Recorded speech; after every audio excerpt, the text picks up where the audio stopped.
In this video, I'm gonna be going over my top 3 hamstring movements. Now, a little disclaimer, I'm definitely not claiming to have crazy hamstrings. And I'm a little bit self-conscious about where you have that camera placed because I feel like it's a direct shot on these Bambi calves. But that's okay. I'm gonna at least explain to you what to do and demonstrate it, and hopefully you get better results than I have. This is a little bit of a unique movement. So your gym probably has a standing hamstring curl machine. Mine does not. So I figured out a way to do it on this quad extension machine where I'm going to use the front of that bench as the leverage point to dig my quad into. And then just like a standing hamstring curl machine at your gym, you're just trying to squeeze that heel up towards your butt. So what I want you to think of is like the hamstring is like the bicep of your leg, a similar movement. You're trying to flex that muscle up. So it's the same thing here. I'm thinking right here, and I don't want to wait to squeeze at the top. I want to think of squeezing right now through the entirety of the rep.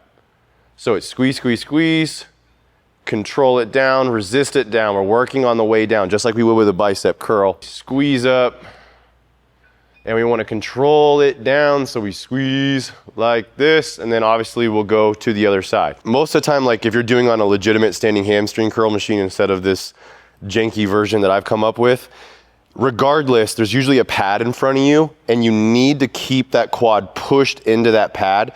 Don't let the quad disconnect from the pad and start to lift this way. That is not what we want. You want to think of this as your leverage point that you're pushing into, and then you're squeezing that heel up and not, man, I forgot to put the pin in. I got heavy quick. Not letting that quad disconnect from there. So think of like the same thing when you're doing it on a seated one, where you drop this down on your thighs to keep you locked in place and give you that leverage point.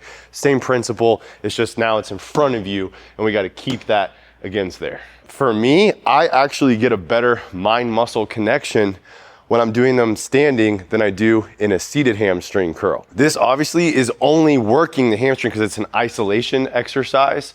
There are other compound movements that are gonna build your hamstrings, and we're gonna make another video about that. And this is one of my favorites. We're gonna move on to number 2. Next, number 2 is the RDL, but I like the dumbbell variety. You can use barbell, you can do it on the Smith machine, you can even do a version on the cables, but I do like the dumbbells because I can kind of turn the angle here a little bit, and I can just sink into my hips. The weight is in my heels. My knees are slightly bent. I'm keeping a flat back, dropping into my hips, loading those hamstrings nice and slow, not letting my back round off.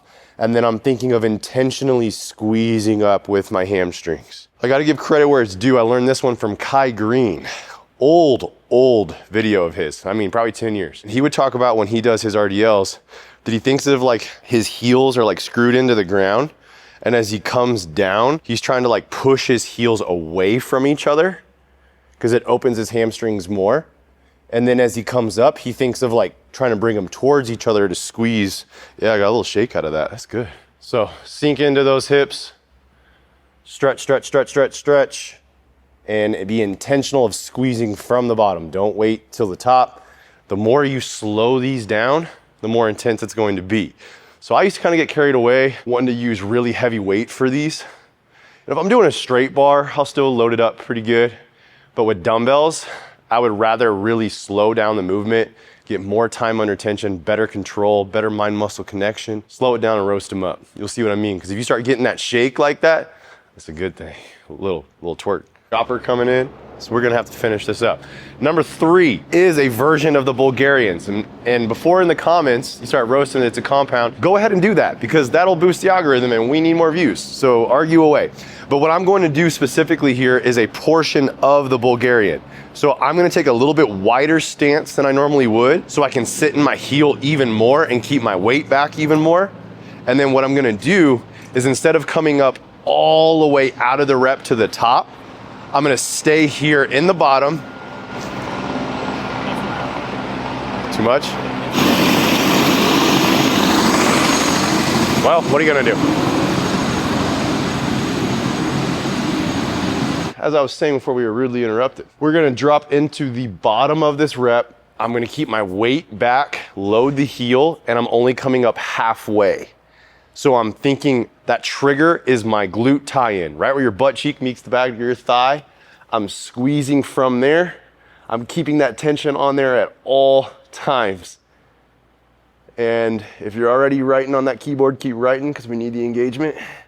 But then I encourage you to try this because you will see how much, I mean, that hamstring's dropping. That glute is just going ballistic right now. So that way when we stand up, it looks like we're wearing a full diaper. Full diaper. But yes, that is going to keep it very localized in that glute tie-in. It's something I use a lot and I've gotten what I'd like to say are pretty decent results. Let the people judge. And those are my top 3. I'm not saying that I have the craziest hamstrings to show off, but these have been effective workouts for me. They're pretty simple. You have a basic isolation curl. You have RDLs, which you see all the time, but try that little tip that I stole from Kai. I'm trying to feel like you're spreading your heels apart as you come down. That tempo is everything. And then try these half rep RDLs from the bottom. You do it with some dumbbells in your hand, it's a game changer. Those are my top 3 workouts for hamstrings. We'll see you in the next video. That's a wrap.